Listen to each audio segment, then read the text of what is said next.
Hi guys and welcome. These are your handover videos for your Coachman Vip 575. These are essentially your basic walkthrough videos on how to set up and operate this caravan. So starting off, first you have your black hitch head here, then you have to have your black lever pulled up like so. Wind down the jockey wheel onto the tow ball. It will then snap this black handle back down like that. Push up this red button and expose a green ring. That then means it's active. You've got your handbrake just here, which you just push up and down. You have 13-pin electrics, so if your car does have 7-pin adaptation, make sure to bring yourself an adapter. Then you've got your jockey wheel on the side and your handle to pull the jockey wheel up when you're traveling. 2 points either side and 2 points at the back. You have inserts for your legs. The caravan itself comes with a leg winder, or you can get yourself a 19mm drill bit and a power drill just to shoot it down a bit quicker. Do not attempt to jack up or level the caravan using the legs. They're simply used for stabilization. And yeah, just level first using the jockey wheel, then put down all 4 corner steadies. Now we are using test equipment, so inside here you can see I've got a red gas bottle with a black in-date gas hose that's connected onto this regulator. Once both sides are firmly connected, twist the gas bottle's top in the positive or open direction to begin to feed water through. Then moving along to this side, starting off, you've got your flue. Your flue is used to get clean air in and out of your boiler. Don't have to do anything with that except make sure it's nice, clean and tidy, and yeah, so that it's not blocking any of the debris. Then we have an acroll full of clean drinking water with your water hose connecting in just here. So to remove the water hose itself, you have to make sure that you press in that handle and pull out just like so. They can be a little bit stiff. This one has the electrical pins at the top. You've got this blue plastic cap to go over the top of the acroll to make sure no nastiness gets in. Then at the bottom you have your strainer. It's crucial that the strainer sits at the bottom of the barrel, as otherwise you won't be able to pull any water through. It can lead to gasps of air essentially coming through, which leads to coughs and splutters in your sink. But to insert it in, as you've just seen, just press in, nice and easy. You've got your battery locker just here. This example's got a battery fitted, which just connects with 2 terminals at the top. Then you have your plug-in for your mains lead. Plugs in nice and easy. Then you've got a little bit of a cutout there to feed it through and then lock up the locker. Motor mover will go over on collection. Then you've got 2 inserts here, which is where your wastewater will come out of. You'll need some 28.5mm waste pipe to then feed into a waste master that you can then empty out at the appropriate point on site. Lastly, got your toilet function. So first up, we've got your cassette toilet just here.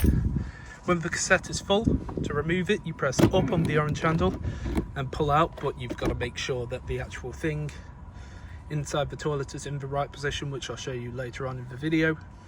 So you just pull up the orange handle and pull out just like so. Now you can also extend that out and up so it turns into almost like a carry-on or a suitcase. Then once you're at your emptying point, twist this head to the side, open up that cap just like so. You want to tilt, and at the same time as tilting, continually pressing this button here to vent. Now you can also open up this compartment here. After you've done that, feed in some fresh water, give it a little bit of a shake, and again, tilt and vent. Then on this cap here, you have measurements in both imperial and metric. That is for your blue chemical. Blue chemical goes into that cap, back onto there, twist it to the side, push it in so that that orange handle sits behind those white teeth. Then just up above you have your flush tank. So using the correct key, open it up just like so. So the flush tank itself can hold about 12 litres of water. However, I wouldn't recommend putting in any more than 10, as you don't want to overfill it. You can also add a little bit of pink chemical, which works as a bleach without being corrosive, and ultimately makes it smell a bit nicer. Now, you don't want to travel with either of these two full. So just up here, you have this little black lead.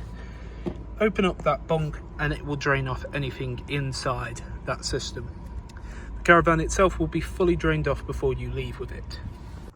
Then underneath your right hand side seat you have all of this, so I wouldn't recommend storing anything underneath here. Just here you've got your boiler, and then leading down there you can see that yellow switch. That is your drain valve. Now the caravan itself is going to be drained off when it's in the horizontal position as it is now. That is allowing water to flow through. You will leave with the caravan in the vertical position. November to March, have that up permanently, just because you don't want any water inside your system, because it may freeze over and burst. Anytime you come off site, make sure you drain off the caravan as well, as it can do damage to the actual internals as well if you're carrying water. Just here you have your Sergeant alarm module. Then this blue box is your brain box for your motor mover if you ever need to do a reset. You've got a solar panel regulator just there. Then you have your trips and fuses just here. All your trips in the upright position and all your fuses in the correct position.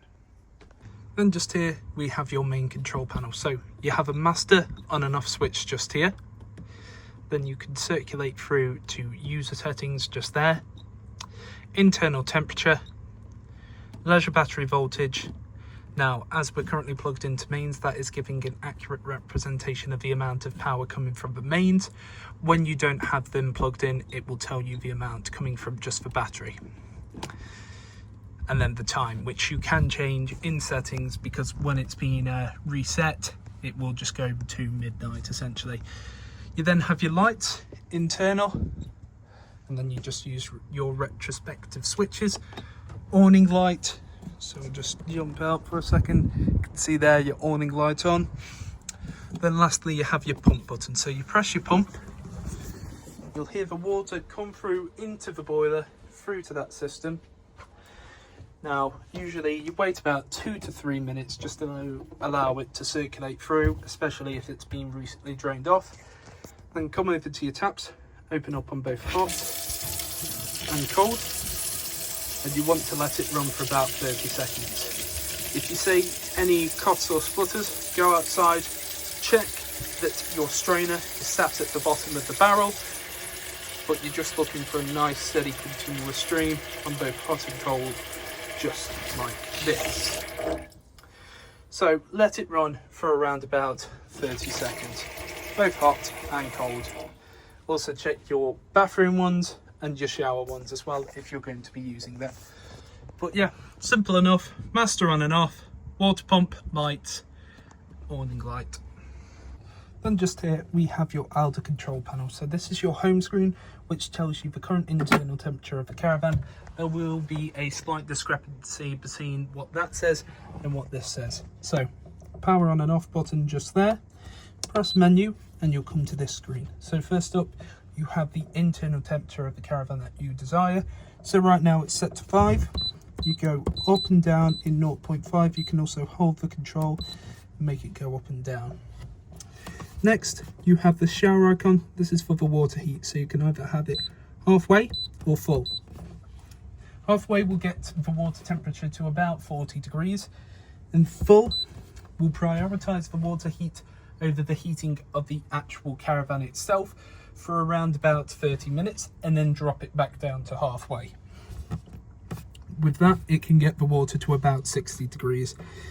Then you've got your energy sources, so you can either use 1, 2 or 3 kilowatts of mains, strictly gas, or a mixture of gas and 1, 2, 3 kilowatts. So you do have the choice of gas, mains, or a mixture of both. Then you press this spanner button here. This takes you to some additional settings. So not going to go through these today. If you'd like to have a look inside your book packs, to see what that represents, please do so. We have set it to what we believe is the appropriate way to set it. Back to menu, goes back to that screen, press it again, back to that screen, off and on just like that. In the cupboard next door to it, you have your outer fluid. That will begin to essentially bubble, similar to car coolant when you're actually using the heating.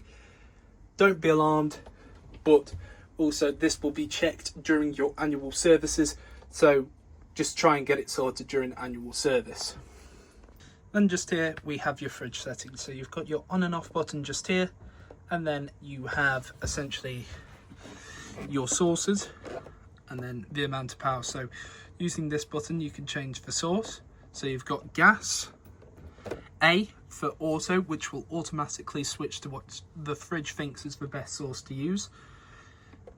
Just mains, where you automatically choose yourself what you want. Now I'm going to press it again. It's going to go over to 13-pin electrics, and you can see it begins to flash up and tell me there's a hazard. Now with gas, you'll gradually hear it begin to tick in, and then once it's finished ticking, that means it is then lit. Then you have the amount of power. So there we go. 1, 2, 3, 4 or 5. 5 being the most powerful, so it's going to chill it quickest. And then on and off using this button, press and hold it in, and you can see there's no LED on the top, meaning that it is now off.